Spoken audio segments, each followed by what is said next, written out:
far as concerned, have to go shake hands and make nice. It's futile, children. Stamping your little feet is not going to help. You're right.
I love the pictures.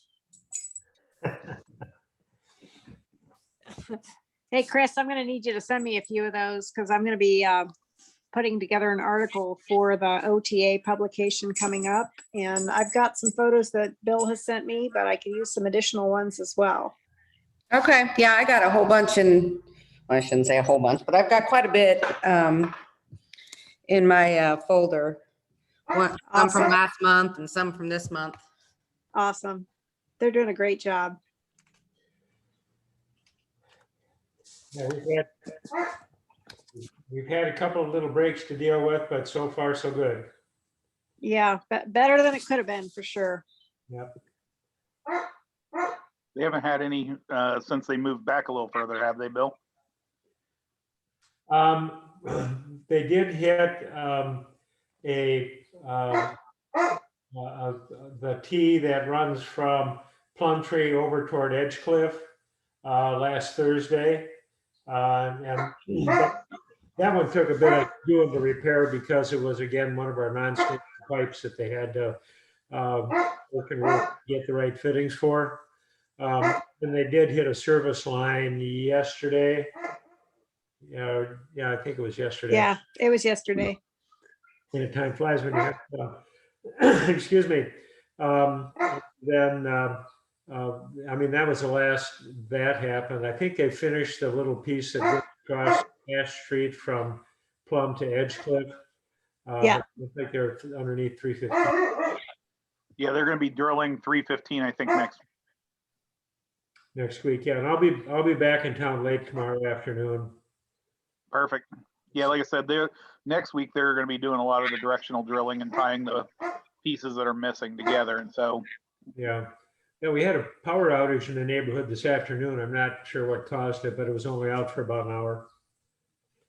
Yeah, that was like 1,600 customers that were out. So there must have been a transformer or something that went down. It was kind of random because you don't, it's not like a bunch of people were running their air conditioners or anything like that. So yeah.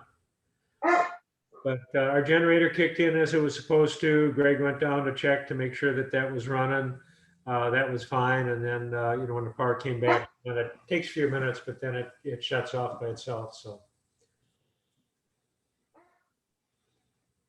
fantastic. Yeah.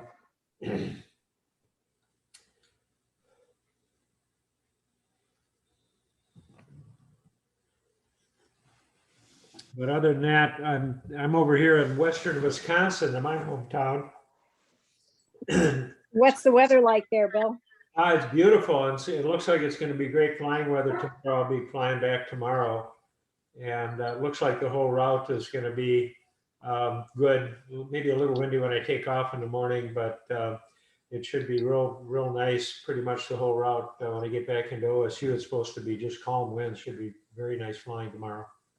Are you guys in the 60s today, or is it a little cooler there? It's in the 60s. Yeah, it's been fairly cool here. Okay.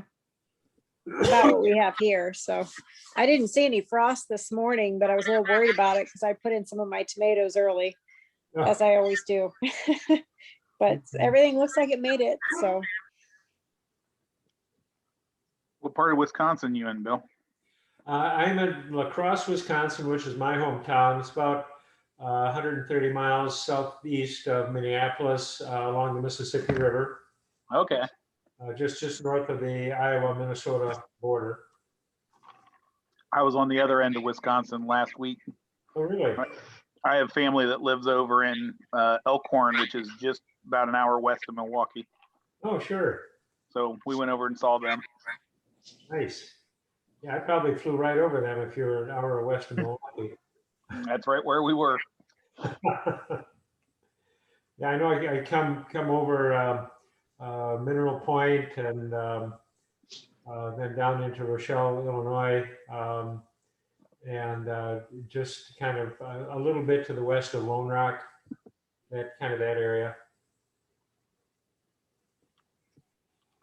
Yep, it's a nice area. Like I said, I like Wisconsin. It's nice.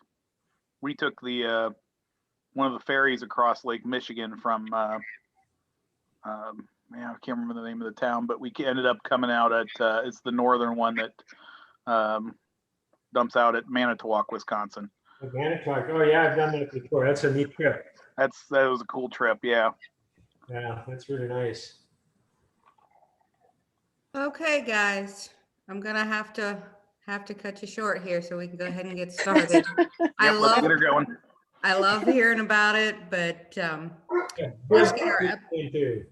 update going, and hopefully we will be done in short order and give everybody back to their evening. Welcome everybody that is on the call this evening. As many of you know, this is our monthly project update, construction update for the distribution system that's going in down at Mount Air.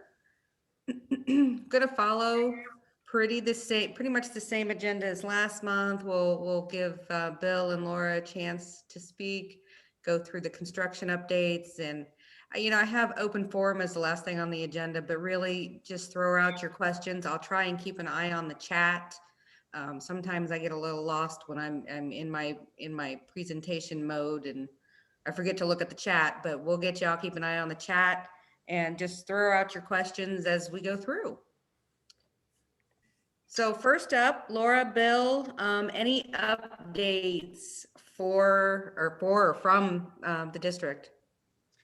On the district end, we are going to be having our quarterly meeting either at the end of May or early June. What I'm hoping to do before that happens is we're looking for a new board member.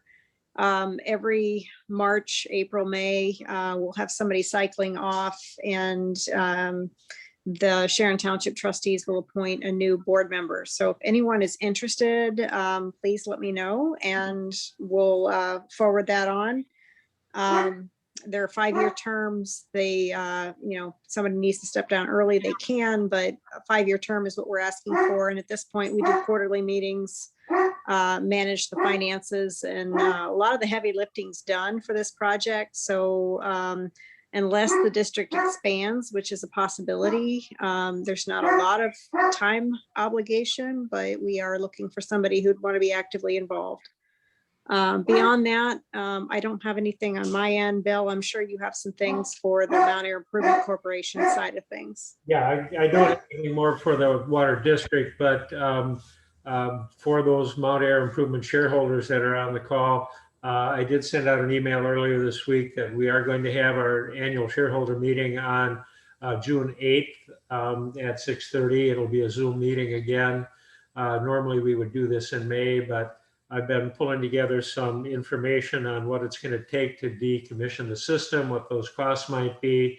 I'm hoping by that time to be able to have together some kind of model of the expenses of shutting down the system and what we may be able to realize from liquidating our assets, and give people some idea of what it would look like, or what it's going to look like when we essentially liquidate Mount Air Improvement, and whatever excess assets may be available, redistribute those to the shareholders. So that will be at the June meeting. Hopefully I have better information on that.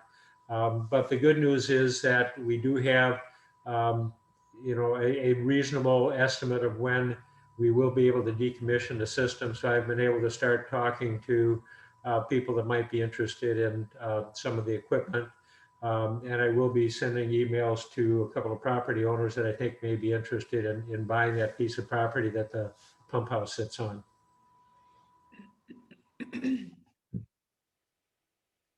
All right, great. Are there any questions from the group for Laura and Bill before we move forward?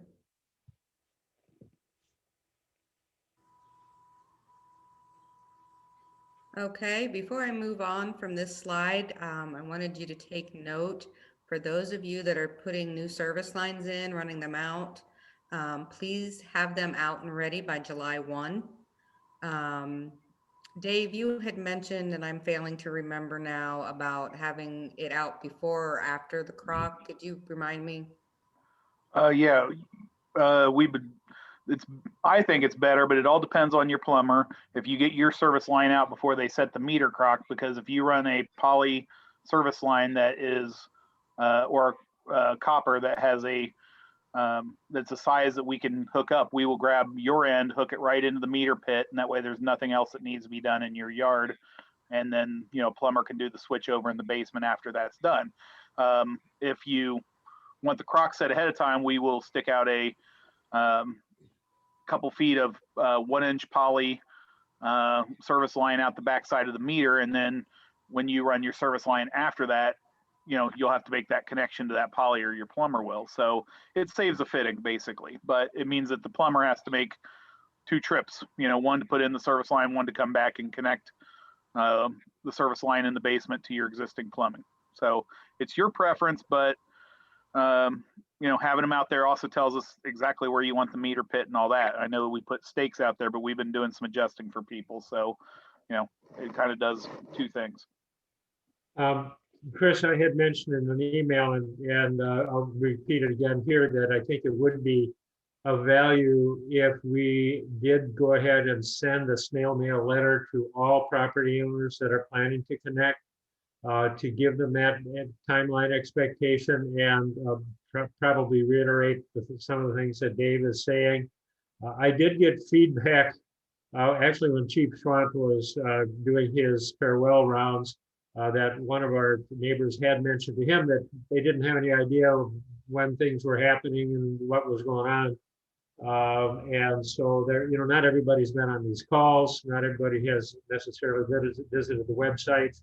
I think it's going to be real important that we set that July 1st expectation, make sure everybody gets that information so that they know that they're responsible to get that taken care of by July 1st. Dave, can you coordinate that with Natalie? Absolutely. It probably won't go out next week, but maybe the week after, Bill. Would that be all right? It'll be out before June 1st, I would think.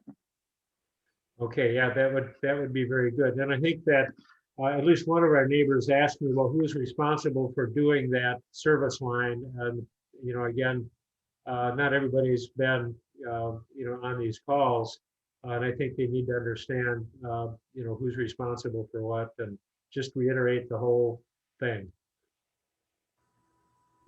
Yep, we can handle that. Okay. All right, thank you. Oh, it looks like I've got a chat here. Hang on. Question is the hookup still going to be completed by the contractors if the existing hookup is adjacent to the new meter? The answer to that is yes.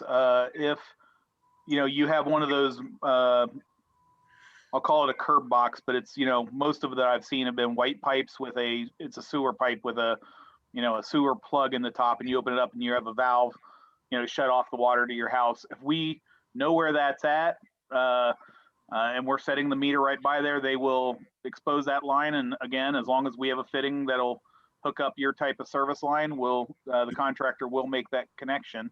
There's a couple of them that we suspect where it's at, and I've talked with some neighbors. I said, yeah, we'll take a little dig there to make sure that it's there. And if we do come across it, I'm willing to spend. I talked to the contractor; he's willing to spend 15 to 30 minutes to look for a service line real quick. And in those cases, same deal. We find it's something we can connect to. We'll go ahead and set the meter there and connect it right into your existing, and you don't have to run a new. But if I can't find it, or we don't have a fitting, then you're going to end up having to make the connection or getting a plumber to make that connection. But in most cases, I'm anticipating that we'll be able to make the connection. The service lines that I've seen in people's basements have been stuff that we would have a fitting for. Yeah, and Dave, I know you have worked one-on-one with a number of our property owner neighbors to make sure that they know what they needed to do or what needed to happen for that hookup. Yep, that is correct. Much appreciated. Okay, this slide is, I'm not sure if Bill is on tonight. Bill, are you on? He is not, but Okay. just so everybody knows, Bill Mart is the construction manager for CT Consultants. There's his contact information. If you have any problems or issues, feel free to contact Bill directly and he can communicate with the contractor. Okay, change orders. We did have some change orders since we've met. Some of those, most of them, I think, are in relation to homeowner request. Dave, do you want to take a quick walk through these and explain Not a problem. what's going on here? We adjusted a location of a fire hydrant or a proposed fire hydrant on Mulberry Drive due to the homeowner's request. We added a little bit of directional drilling along Plum Tree Drive where it made sense. To give people a little background on Plum Tree Drive that don't live in the area that may not know this, as we were digging along sections in there, we encountered the existing water line. Even though we knew where it was and we were digging a few feet away, it was in such bad shape. It was still just because of the disturbance nearby, it was still breaking. So we apologize for the breaks, but that kind of explains that the contractor didn't necessarily hit it in all those cases. It was just that pipe is in really terrible shape. So obviously it's a good idea that we're doing it. And we added some of the directional drilling to save some of the mature trees and a yard or two that it made sense to do.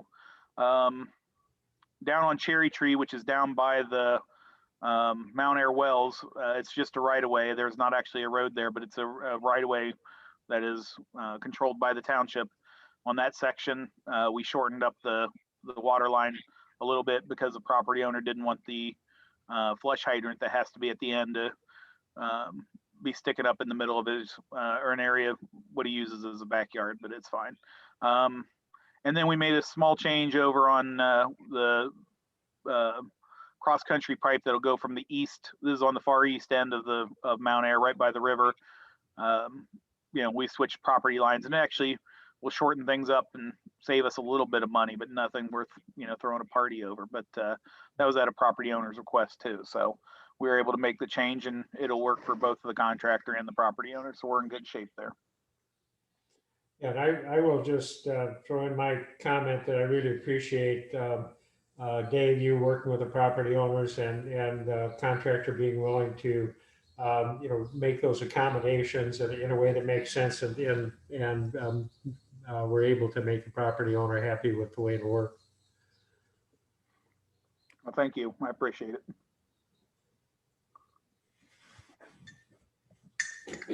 Okay, so moving on even further into the construction updates, we are 60% complete, pipe installed in the ground. 52% of the 8-inch diameter pipe has been put in, 36% of the 6-inch, and 12% of the 2-inch has been put in. So we are moving right along. If we can keep the weather from raining so much. They've had some, I think they've had some drilling on the schedule and have had to postpone it a couple of times due to wet weather. So if we can get the weather to continue to cooperate and stay dry, construction should continue to move forward as planned. Dave, do you have any comments on this slide in particular before we move on? Yeah, I do. I'll just really quickly throw this out there. At our last update, they had about 34% of the project complete as far as pipe in the ground. They're now up to 60, and that difference has been the delay because of rain. We've had a more precipitous month than the last, but so I anticipate that when we have our next meeting in a month, we're going to be over 90%. So my estimation is that they're going to be done with pipeline itself by the end of June. So, and at that point, then they're going to be switching to doing services. And that's also why we have the date of July 1st to get your service lines out. So just kind of give you an idea where we're at. And I think we probably ought to talk a little bit, Dave, about some of the material delays that we've had or experiencing.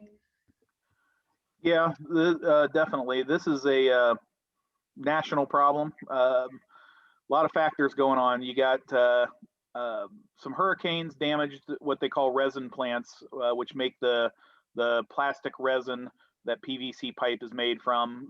That happened, late last fall to winter, which slowed down the availability of the resin. And then the freeze in Texas that everybody probably saw on the news, where thousands upon thousands of houses were damaged. Well, all those houses had to be replumbed after the freeze broke, and it caused a heavy demand on PVC plastics, and so that made the problem worse. Then one of the things we do whenever we set a T or a valve or a fitting or a hydrant, those are all cast iron materials, and a lot of the materials those fittings will come from India, or India provides into the pool of fittings. I don't want to say they come from India because they're actually most of them are manufactured here, but because India has been having problems with COVID, it's caused a shortage across the world, and so fittings are not as easy to get, and so it's caused a major problem disruption across the board for waterworks supplies, and it has affected this project. DelCo, we have storage barns that we keep fittings, and we have pipe on hand for our projects all summer long, and we've actually lent some pipe and materials to the project while they're building to keep them moving. So, and hopefully we don't hit a point where they need something that we can't get a hold of or we don't have already. But so far we haven't had that problem, but I'm not going to say that it's not going to come up. It's a national issue, if not a world issue, but we're doing what we got to do to keep it coming along. Something to do, I do want to point out, GE Baker, when they bid this project and locked in their bid, last winter, January, those prices held tight. So all the price increases, and it's heavy price increases, will not affect this project at all, or at least we don't anticipate it. Their supplier still has to provide them, pipe at a given price and the fittings at a given price. So we're in pretty good shape in terms of that. But I do want to point that out so you don't think that the project's going to match the cost of the pipe and the fittings that have gone up. We've been very fortuitous that this project got off the ground when it did. So That's great. Are the hydrants on back order still too, or is that going to be on schedule? They are, but they're supposed to be delivered this week. So I anticipate that next week, the contractor said that they plan on doing a bunch of the directional drilling. And then once that's completed, there's a good chance that they're going to go back to the areas that they've done most of the work at and start setting those fire hydrants if they do show up like the manufacturer said they would. So, and then at that point we can start filling lines, flushing them, and back teeing them off to make sure it's safe for drinking. So we've been waiting. Those things are every bit of a month and a half late. So I'm really excited to get those in, but I would anticipate by our next Zoom meeting that they will have lines up and live and good to go. So Very good. this slide will give you an idea of what's been added. Obviously, the blue is the existing line. That was what was put in the previous construction prior to last month's meeting. The red is the newer stuff that's been put in, and you see where there's like a jump where we jumped from Mulberry Drive down, clear down to Plumtree, and there's a little section missing in between. A lot of that's being directional drilled, and that's why it's missing. So they'll hopefully be filling that in the next week. Is there any questions? Yeah, is there any questions in regards to this slide or anything that we've spoken to thus far? Maybe I'm getting ahead a little bit, but is the plan still to begin doing the meter box and service connections from the north and work the way south, and as we can shut off parts of the existing system when we can? I believe that's what they're going to do, Bill. Yes, as soon as they can, because they'll start setting the fire hydrants on the north end where they've already got completion or pipe completed, and they'll start working on back teeing those. And once they get back teed and pressure tested, they'll be green lighted for services. So I imagine as they're still working on you know, probably the east side of Olentangy River Road at that point. As they have gaps where they can't lay water line, they'll be up at the north end where the water line is live and start setting those meters.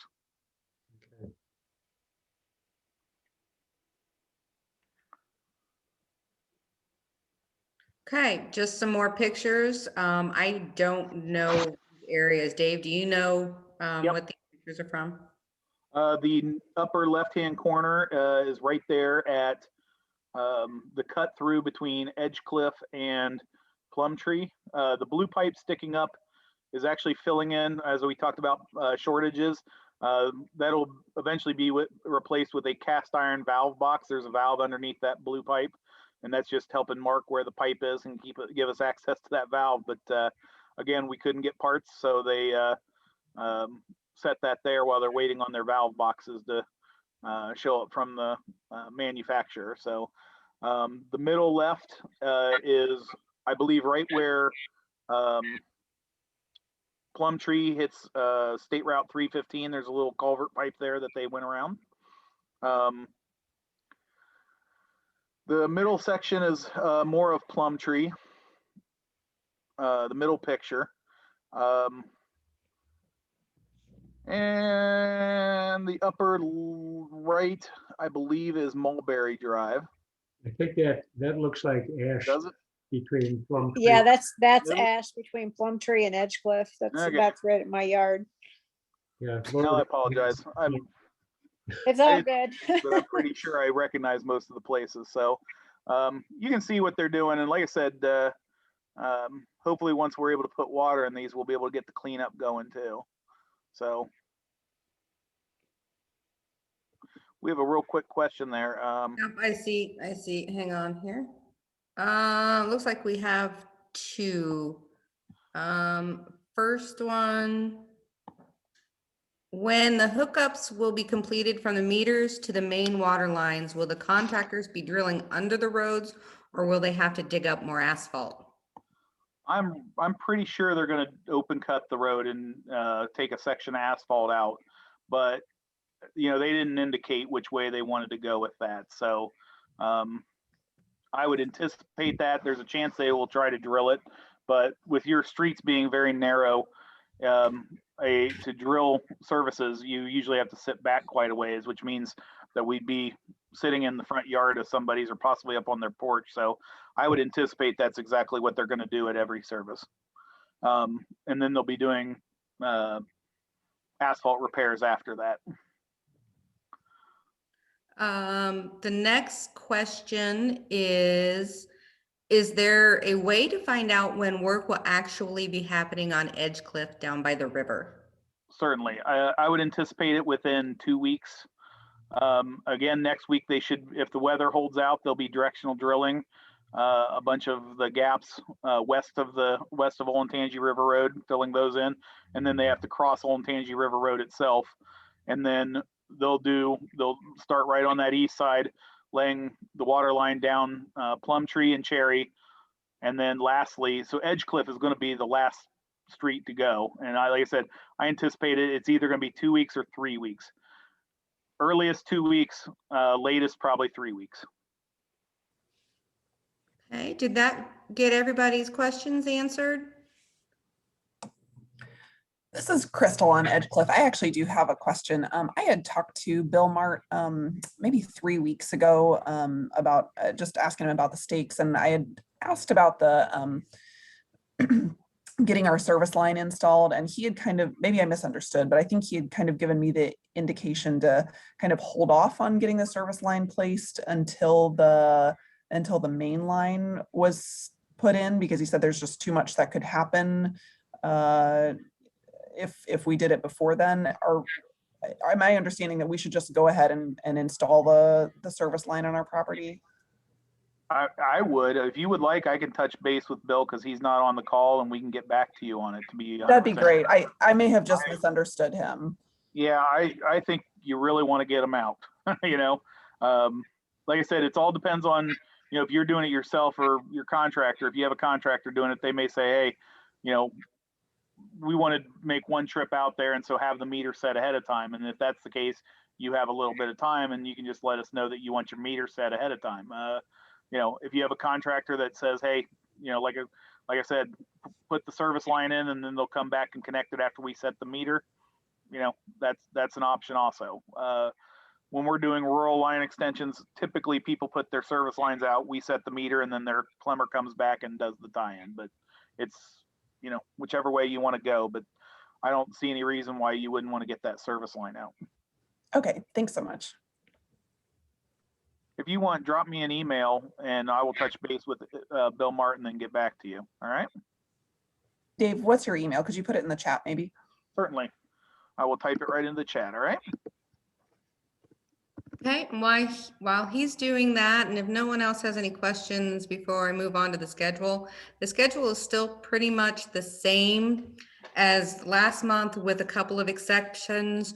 We shortened the schedule for the main installation of water line. That should be finished up by July 1st based on progress to date. And we moved up the installation. Was it the installation of the meters? Yeah. I moved the wrong thing. I'm sorry. That's all right. Like I said, we had put those we adjusted the install water line / meters and services. And like I said, it looks good there. But like I said, July 1st, you really want to have them done. If you can't get it done in that time and you want us to, you know, make the connection out there, you can let us know and we can try to push, you know, your service to the back of the listing. But eventually the contractor will hit a point that they're going to say, hey, to complete the project, we got to put these meters in. And if you don't have a service line out, they're going to set it and stub it up. So, you know, sooner is better than later.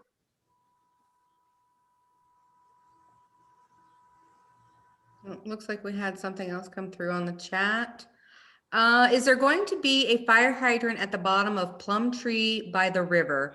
Just wondering what the stake means that is in my yard.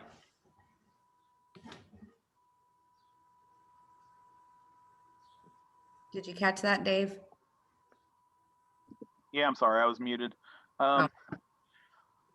Plum Tree by the river. I believe there's going to be one on Plum Tree. I don't have a set of plans in front of me, but I believe there's one on Plum Tree just east of the area where the Mount Air, the well field is.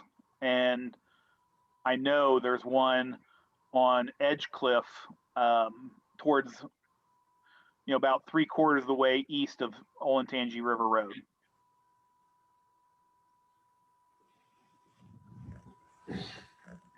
The stake in your yard is probably your water service, but if you would like, I can, again, you know, drop me an email based off of my email address there, and I can send you a clip of the plans showing that. And same thing, like I said, I'm not 100% sure about the one on Plum Tree, but I'm pretty sure there is one there. I think we have two on the east side of Olentangy River Road.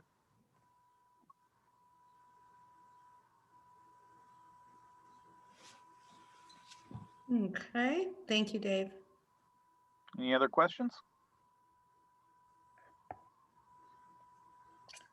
That is our presentation for this evening. If we have any other questions or comments,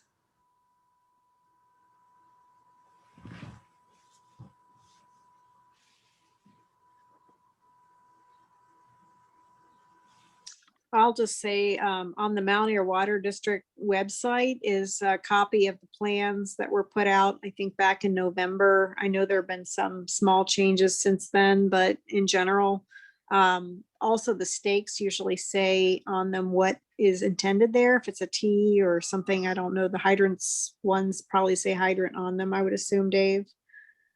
That is correct. They should say hydrant, and there's actually, what they'll do is you'll see some what they call offset stakes. So you'll see one that's labeled fire hydrant, and then like there'll be two other stakes that'll say 10 foot, or it'll say fire hydrant like 10 foot, and it's actually offset 10 foot, which what it is so the contractor, if the stake where they're supposed to set the hydrant gets dug out, they can actually measure off the other stakes and hit the right spot. So, don't be surprised if, for one hydrant or one fitting, it may have 3 or 4 stakes is how they do it.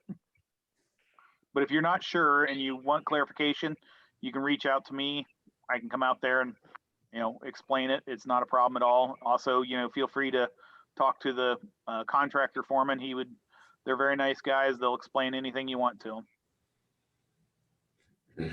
Yeah, they've really been great to work with from my standpoint.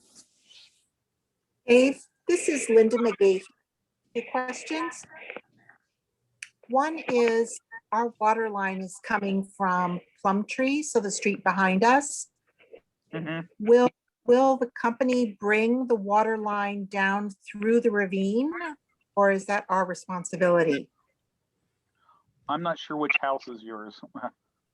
On Edge Cliff, the only one on Edge where, Yeah, they're between Edgecliff and Plumtree on the west side. so the water's coming from behind our house to us rather Oh, than, I'm sorry. This is Miss McGahee. Yeah, they're is. by the Sorry. culvert. Yeah, there is stakes in your backyard, and we will go through the ravine, and we'll set your meter right there. So where those, I think there was 3 stakes there, and that's Yep. telling the contractor where to set your meter pit. You just got to go to that spot. So you have about maybe 50 feet from your house to go. Perfect. Other question on the timeline I saw towards the very end of the project was mulching and seeding. Mhm. But my question is, will the contractor come back and remove the trees and shrub and stuff that they cut and then just put in the woods? Will they remove all that? Absolutely. Okay. Yep. I didn't Absolutely. ability or if they're gonna do all that cleanup. Yep. I made sure to point that out to them the other day. I said, hey, you can get out of your way now, but you got to eventually, chip it, mulch it, get it off site. Okay, I appreciate that. Thank you. No problem.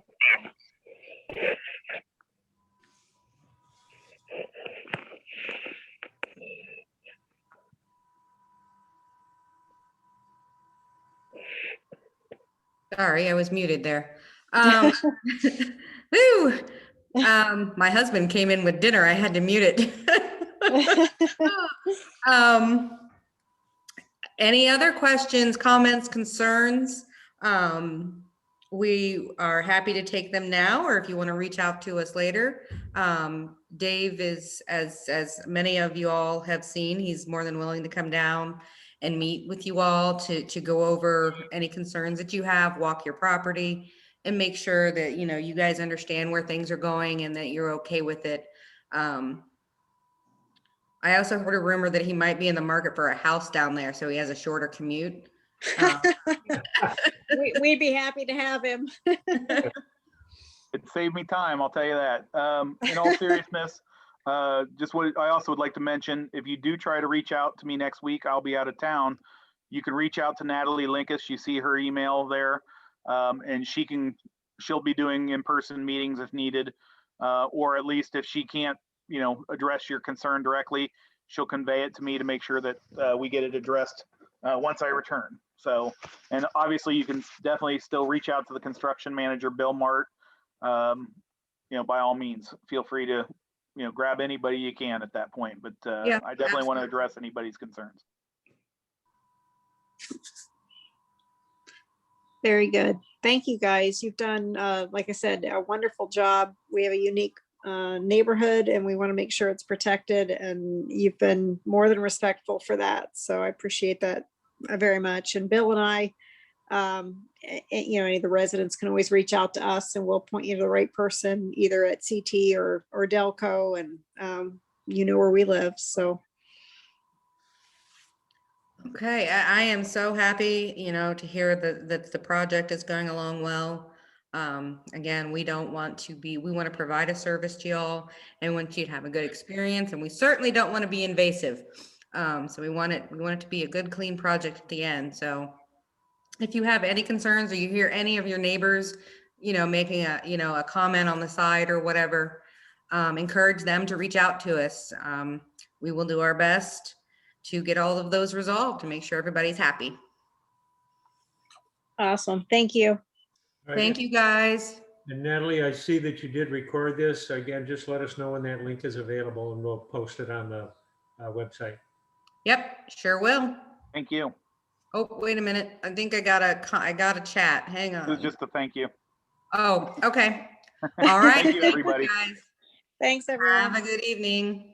Thank you.